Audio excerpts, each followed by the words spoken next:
the night, night divides the day. Try to run, try to hide, break on through to the other side, break on through to the other side, break on through.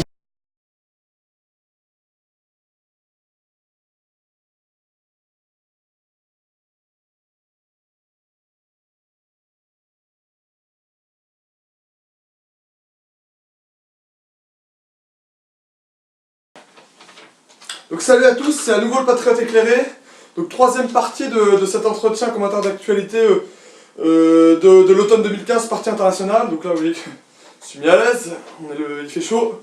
Donc entretien, analyse, commentaire d'actualité, automne 2015, partie internationale, troisième partie. Je vais essayer de faire l'entretien en 4 ou 5 parties, c'est faisant, on va voir. Donc troisième partie, donc là on est sur un nouveau sujet. Oui, réélection de Tsipras, le traître à la tête de la Grèce. Le peuple grec, véritablement désespéré face aux créanciers, aux financiers internationaux et à l'oligarchie mondialiste.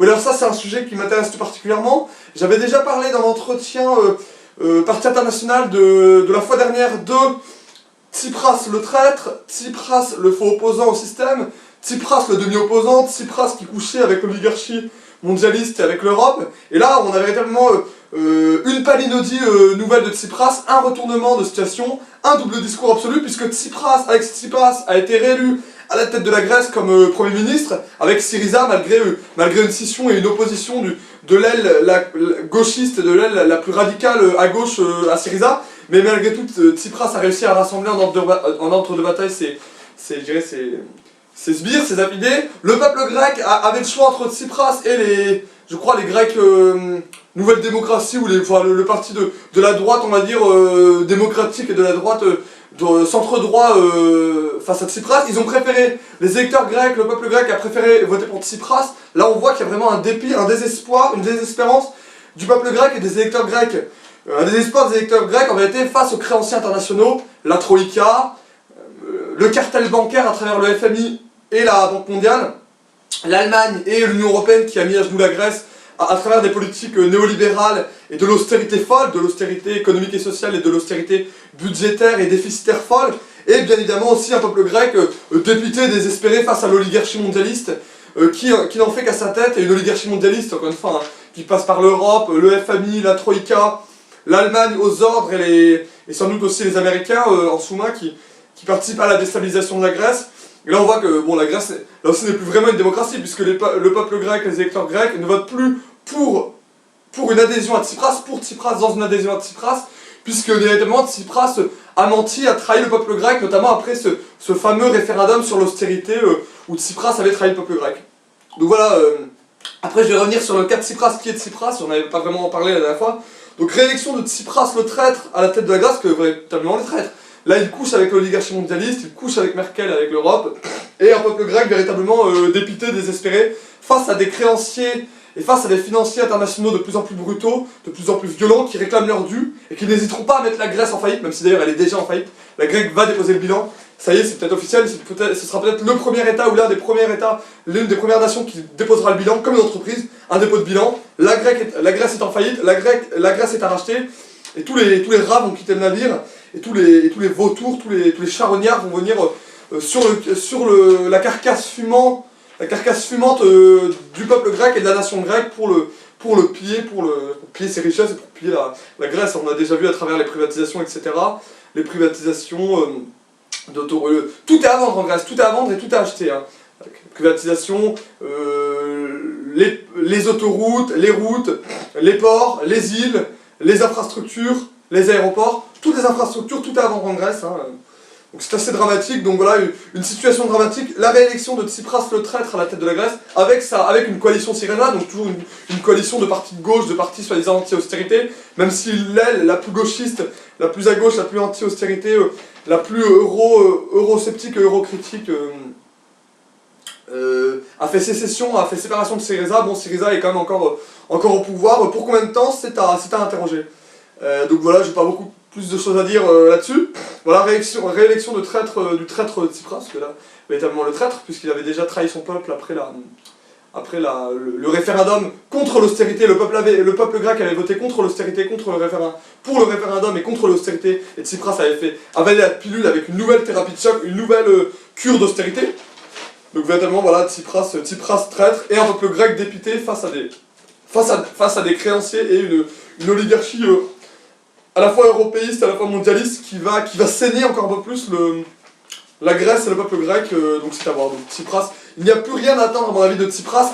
Intéressons-nous à Varoufakis, Yanis Varoufakis, qui est lui à mon avis plus sérieux et plus opposant au système de domination mondialiste et à l'oligarchie mondialiste, et voilà, tout simplement aux créanciers, et voilà. Bon, et à la logique du racket bancaire et de la dette, mais bon, ce sera intéressant de, voilà.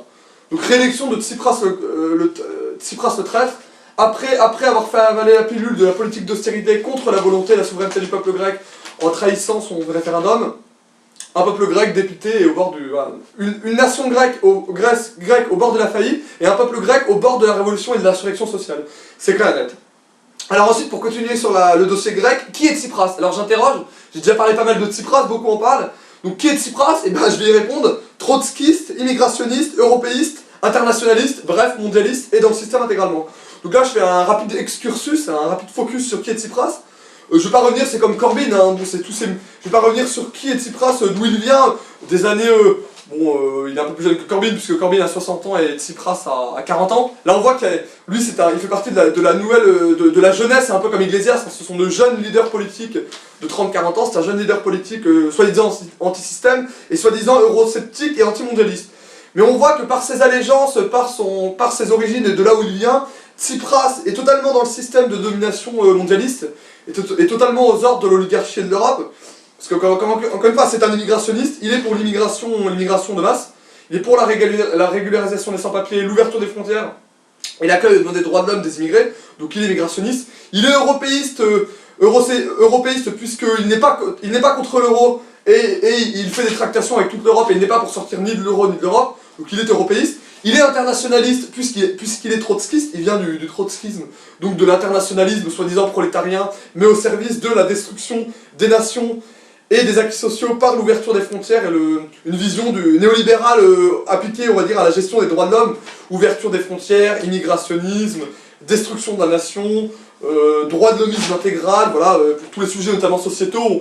On a vu aussi qui est Tsipras, voilà, Tsipras faux opposant au système, c'est clair et net. Varoufakis lui est plus intéressant, à voir Varoufakis qui lui me semble être plus cohérent, et notamment il est contre l'euro, enfin il me semble qu'il est contre l'euro jusqu'à récemment, donc lui, Yanis Varoufakis, qui était l'économiste en chef et le ministre de l'économie et des finances de Tsipras, du gouvernement Syriza, lui semble être plus sérieusement un vrai opposant au système de domination mondialiste et de l'Europe, de l'oligarchie européiste. Mais à part ça, voilà, pas grand chose à dire de plus sur Tsipras, voilà, un bon trotskiste, immigrationniste, internationaliste, européiste et qui ne remet pas en cause tout le système de la domination qu'est Schengen, qu'est l'Europe, qu'est le cartel bancaire, la finance internationale et l'immigration de masse, l'immigration-invasion, pour cacher les faillites et du capitalisme, l'immigration de masse au service du capitalisme le plus brutal, pour faire baisser les acquis sociaux, pour le dumping social. Je vous en ai déjà parlé beaucoup, j'y reviens pas plus. Donc voilà, qui est Tsipras? Un type à qui à mon avis il ne faut pas faire totalement confiance. Voilà. Je vais pas revenir plus longtemps sur qui est Tsipras, qui est le personnage. Après, libre à chacun de se faire son opinion sur le personnage. Ce qui est sûr, c'est que ce n'est pas vraiment un vrai opposant au système. Hein. Par ses allégeances, je vous dis, trotskiste, en tout cas il vient du trotskisme, donc totalement internationaliste, totalement immigrationniste. Donc par son trotskisme et son internationalisme, droit de l'homiste intégral, bien évidemment, immigrationniste, européiste et pas vraiment antimondialiste à mon avis. D'ailleurs après je reviendrai sur Obdoré, est-ce que Obdoré malheureusement, même si c'est un parti néo-nazi, radical et extrémiste, est-ce que ce n'est pas la vraie alternative et la vraie opposition au système mondialiste? Je ne suis particulièrement pas du tout favorable à Obdoré, à mon avis ça serait une catastrophe d'une certaine manière pour la Grèce, mais peut-être que ce parti néo-nazi, oui, est le seul qui défend véritablement les intérêts du peuple grec contre l'oligarchie mondialiste. Donc voilà, Tsipras, ne votez plus pour lui, il n'y a plus rien à attendre de ce traître qui est de toute façon un internationaliste, un faux combattant du peuple et un bourgeois, puisqu'il vient de la bourgeoisie de gauche, voilà, bien immigrationniste, bien métissolâtre. Autre sujet, toujours sur la Grèce, un scénario catastrophe pour la Grèce. Un scénario catastrophe pour la Grèce, là je fais mon Cassandre, un peu je fais mon Cassandre, et je fais mon Cassandre, c'est-à-dire mon prophète de malheur. Pour le futur de la Grèce, donc je vois 3 avenirs pour la Grèce, 3 avenirs au niveau de la gouvernance de la Grèce, hein, c'est-à-dire du pouvoir politique. Soit Tsipras et la coalition de Syriza, c'est-à-dire la gauche soi-disant anti-Europe, se maintient au pouvoir qu'à un cas, malgré des trahisons, malgré des reniements, malgré des soumissions à l'ennemi et à l'Europe. Tsipras et Syriza se maintiennent au pouvoir en Grèce. Soit la Troïka, par un espèce de coup d'état oligarchique, un putsch oligarchique, véritablement un coup d'état oligarchique, un putsch sans armée, mais un véritable putsch oligarchique. La Troïka, c'est-à-dire l'Europe et le FMI et la Banque mondiale, c'est ça, hein, Commission européenne, Banque mondiale, FMI, donc le cartel bancaire, la finance internationale et l'oligarchie européenne. Rien de démocratique, rien de social, rien de populaire et rien qui est une base citoyenne et démocratique si j'ose dire. Donc Tsipras, Syriza qui se maintiennent au pouvoir par une coalition et par des trahisons successives.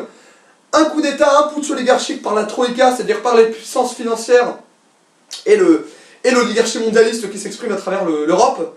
Ou alors une arrivée au pouvoir, je vais pas dire une divine surprise parce que je ne soutiens pas ce parti.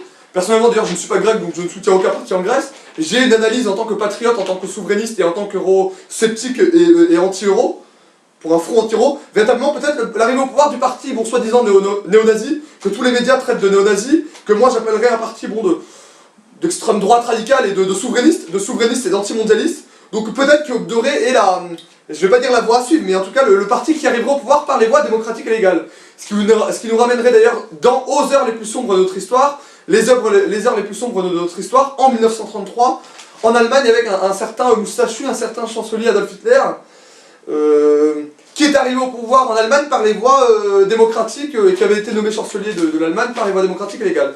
Donc ça s'est déjà vu dans l'histoire l'exemple du nazisme et d'Hitler, que des leaders d'extrême droite, ou en tout cas fascistes et totalitaires, arrivent au pouvoir par des voies légales et démocratiques.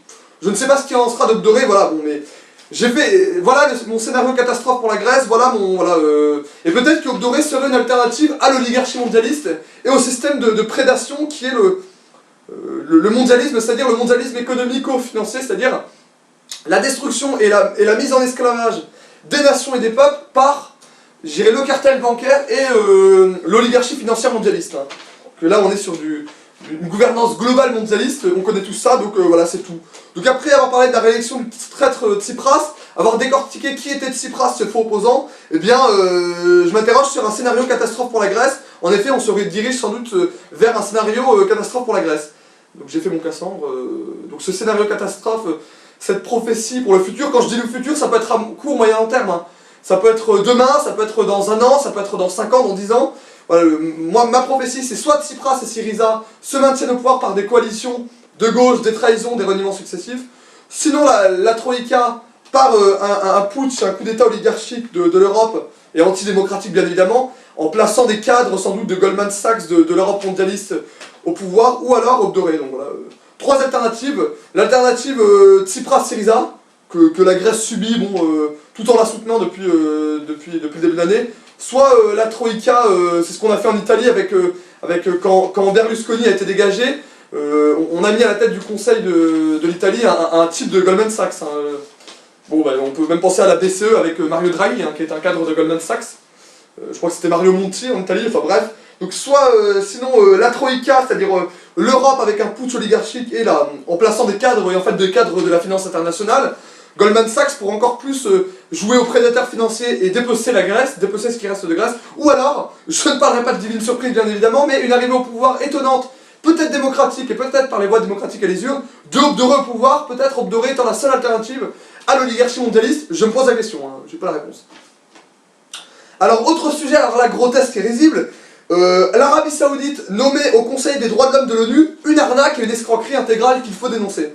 Bon, je ne suis pas un ami et un soutien particulier bien évidemment de l'Arabie Saoudite, et là on a vu un truc énorme, ça s'est passé au mois de novembre je crois, il y a un mois, l'Arabie Saoudite, que tout le monde connaît, nommée au Conseil des droits de l'homme de l'ONU, donc qui est en charge le dossier à l'ONU des droits de l'homme, donc du respect des droits de l'homme et de l'application des droits de l'homme dans le monde à l'ONU. Là je dis arnaque et escroquerie, mondialiste évidemment, puisque tous ces trucs sont des trucs de gouvernance globale, de gouvernance mondiale, d'oligarchie mondialiste. C'est grotesque, c'est une arnaque, mais il faut le dénoncer quoi, je vais pas en parler plus, mais voilà, l'Arabie Saoudite est quand on parle de l'ONU, de la charte des droits de l'homme de l'ONU, de ce qu'on appelle la déclaration des droits de l'homme, universelle, la Déclaration universelle des droits de l'homme de 1948, qui est la charte, la sainte charte des droits de l'homme de l'ONU, la Déclaration des droits de l'homme et la Déclaration universelle des droits de l'homme, je crois, c'est comme ça qu'on l'appelle, la déclaration qui fonde, voilà, véritablement la charte des droits de l'homme de l'ONU en 1948, bah, l'Arabie Saoudite ne rentre bien évidemment dans aucun critère, puisque les femmes sont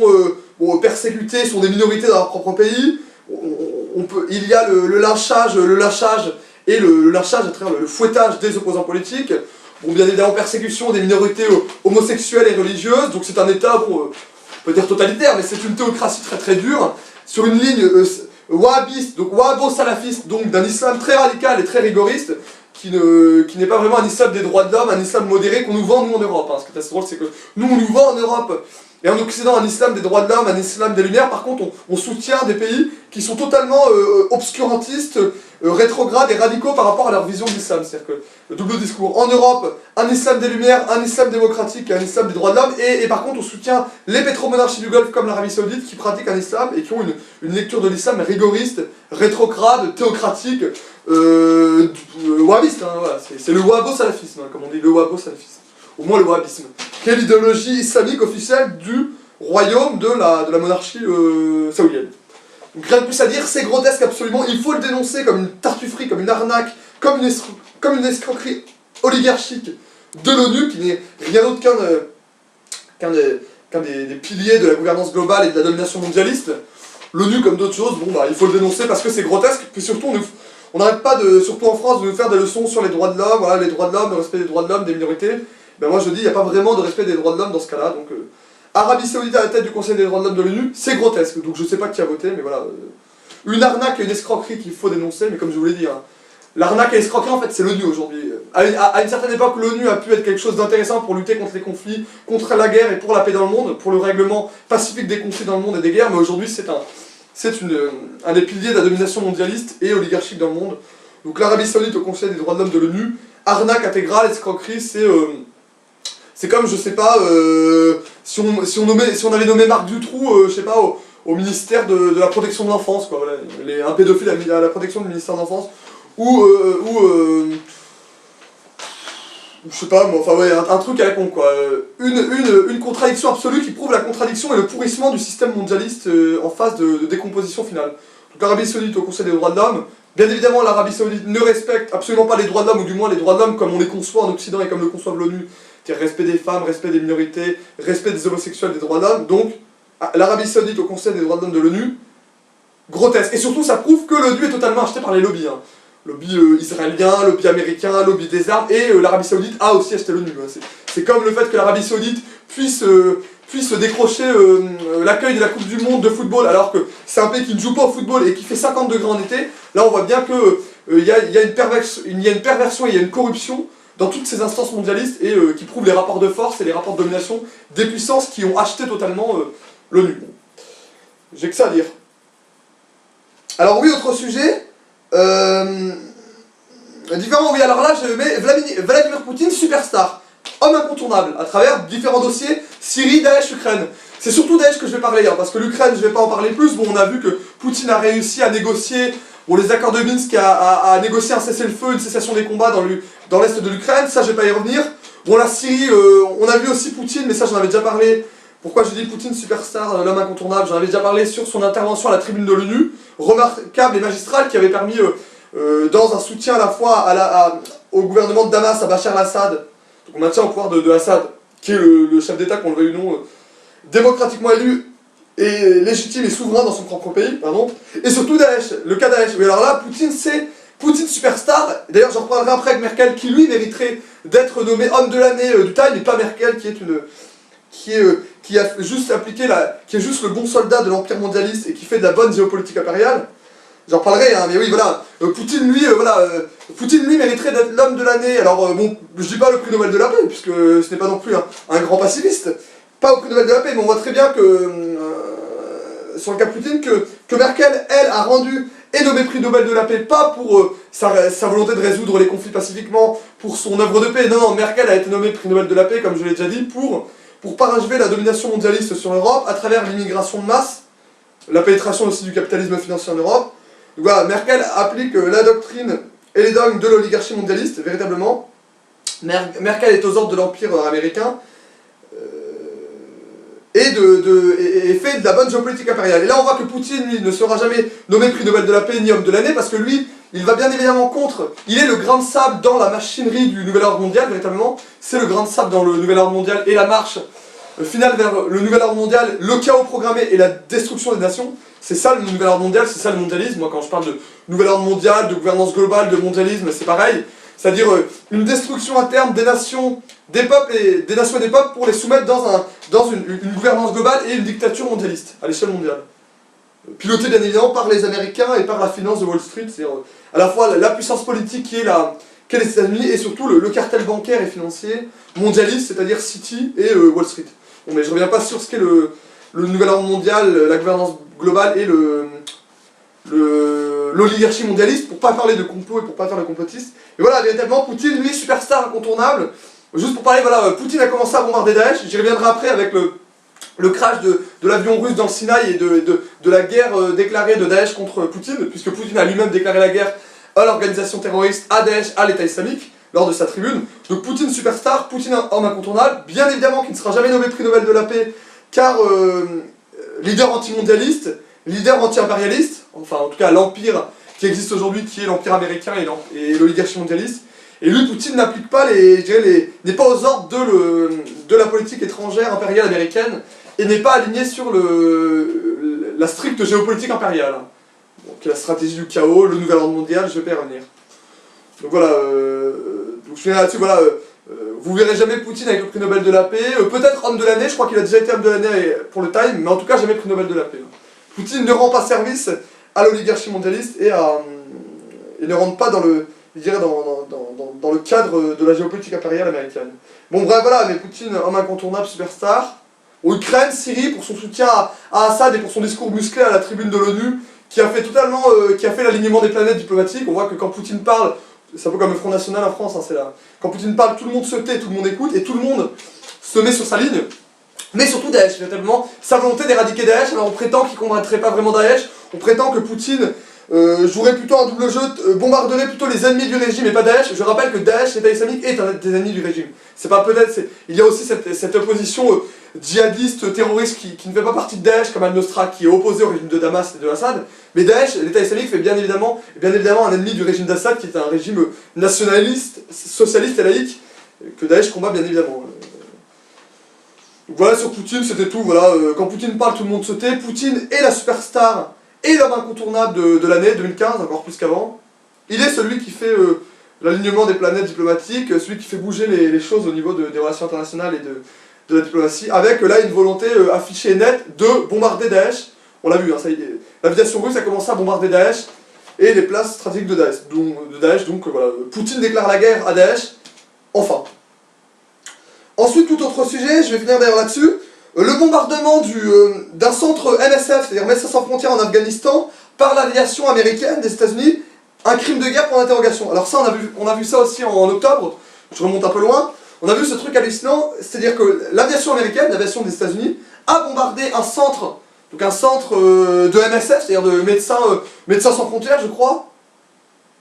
Je crois que c'était MSF, Médecins sans frontières, donc organisation non gouvernementale, ONG, droits de l'homiste, bon, qui fait dans l'aide humanitaire aux droits de l'homme et aux réfugiés, aux persécutés dans le monde, bon, très bien. Et là, on a vu l'aviation américaine qui a bombardé, sciemment, comme une cible, l'aviation américaine a bombardé cet hôpital. Ah non, c'était peut-être, oui, si, Médecins sans frontières, cet hôpital, c'était un hôpital, je crois, un hôpital ou un dispensaire de Médecins sans frontières, donc c'était un hôpital donc, qui soignait des malades en Afghanistan, donc sans doute des victimes des victimes de l'ingérence américaine en Afghanistan, ce qui est assez drôle, c'est-à-dire que les Américains bombardent ce qu'ils ont intégralement créé, enfin bref.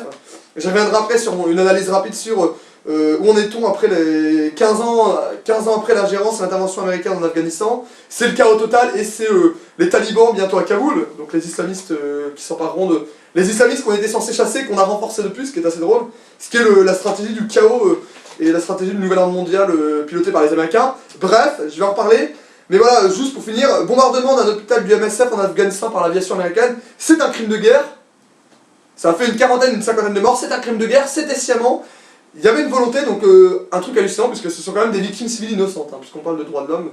Donc truc totalement hallucinant, quoi, ce bombardement de cet hôpital MSF en Afghanistan. J'ai rien de plus à dire, je pense qu'on peut ouvrir une enquête, l'ONU ou les ONG droits de l'hommiste vont sans doute ouvrir une enquête pour crimes de guerre, et crimes de guerre, et c'est bien normal, pour une fois que les Américains payent un peu pour ce qu'ils font, et bon, c'est à suivre. Ce qui est sûr, c'est que MSF est elle-même une ONG droits de l'hommiste et d'aide humanitaire, c'est un peu comme la Croix-Rouge, organisation non gouvernementale, donc non financée par les États, donc c'est du privé. Mais là, c'est vrai que c'est hallucinant, hein. J'ai rien de plus à dire. Même si ça fait 2 mois, je ne me suis pas plus penché sur le sujet, c'est surtout hallucinant, quoi. Bon, cette histoire du bombardement de l'hôpital Médecins Sans Frontières par l'aviation américaine, c'est un crime de guerre délibéré, après il faudra voir si ça... Je pense que l'enquête ne va pas aboutir, bon, voilà, c'est tout. Donc le bombardement de l'hôpital MSF en Afghanistan, c'est véritablement un crime de guerre, et là un crime de guerre des puissances démocratiques. Enfin, dernier sujet, bon la vidéo là sera un peu moins longue, dernier sujet pour cette 3e partie. Alors oui, je vais m'interroger puisqu'on parle de l'Afghanistan, 15 ans après l'intervention et l'ingérence militaire américaine en Afghanistan, le chaos absolu, la stratégie du chaos, le diviser pour régner, et surtout les talibans bientôt à Kaboul. Ouais, voilà, c'est ce que je veux dire. C'est-à-dire que les Américains étaient intervenus dans une lutte contre la terreur après le 11 septembre 2001, dans une lutte contre la terreur, le terrorisme, ce qu'ils appelaient l'axe du mal, Ben Laden, machin, l'Irak. Les Américains étaient intervenus en 2001 en Afghanistan. 14, bon je dis 15 ans, c'est 14 ans en vérité, mais 14-15 ans après, cette intervention militaire, cette ingérence américaine, cette intervention militaire américaine en Afghanistan, chaos total, déstabilisation de la région encore plus, et évidemment les talibans, puisque c'était les talibans menés à l'époque par Ben Laden, qui est mort depuis bien évidemment. D'ailleurs on peut se demander les conséquences, c'est un peu comme le 11 septembre, ça c'est assez trouble, les conséquences de cet événement, de cette mise à mort de Ben Laden, bon mais ça c'est autre chose.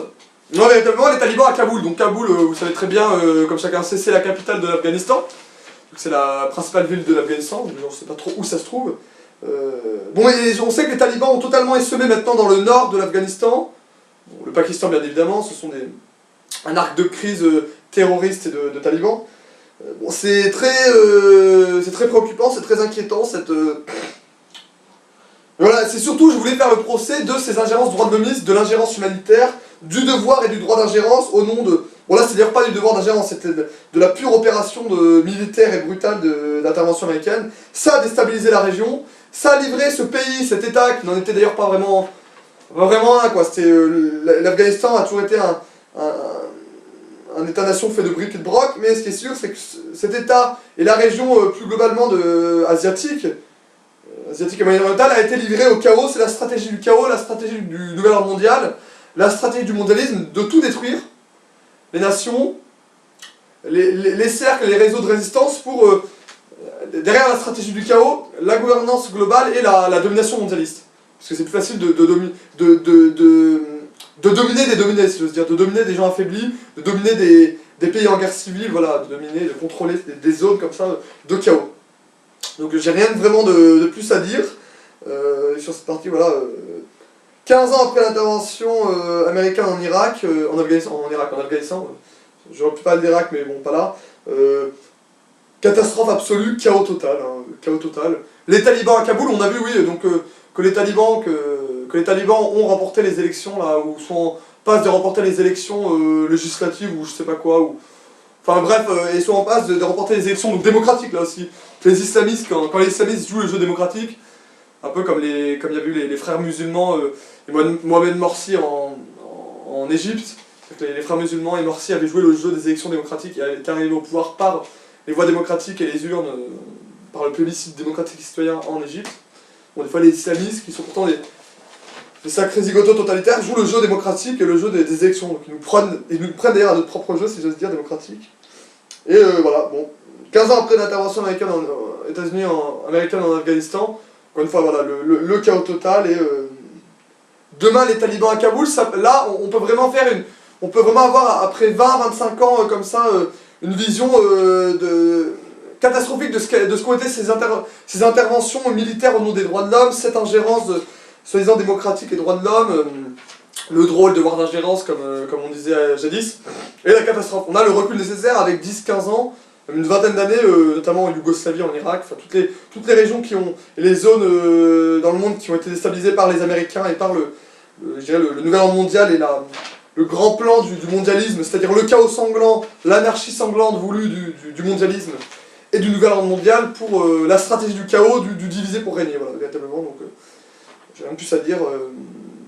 Après le décortiquage de ce crime de guerre en Afghanistan, le procès, bien évidemment, de l'intervention américaine en Afghanistan, qui n'a eu d'autre, 15 ans après l'intervention américaine en Afghanistan, encore une fois je le répète, déstabilisation, chaos, guerre civile, pauvreté, précarité, crimes de guerre et les islamistes bientôt au pouvoir. Donc bravo les Américains, sensationnel, les talibans seront demain à Kaboul. Donc cette intervention, cette ingérence américaine en Afghanistan n'a eu pour conséquence bien évidemment pas de chasser les terroristes, les islamistes, mais bien évidemment de les mettre au pouvoir. Enfin en tout cas là les islamistes, parce que ceux-là ne sont pas tellement terroristes, les talibans sont plutôt des islamistes. Ils ne commettent pas d'attentats terroristes, ce ne sont pas Daesh. Mais voilà, donc faut vraiment faire le procès systématique de ces ingérences et ces interventions américaines dans le monde.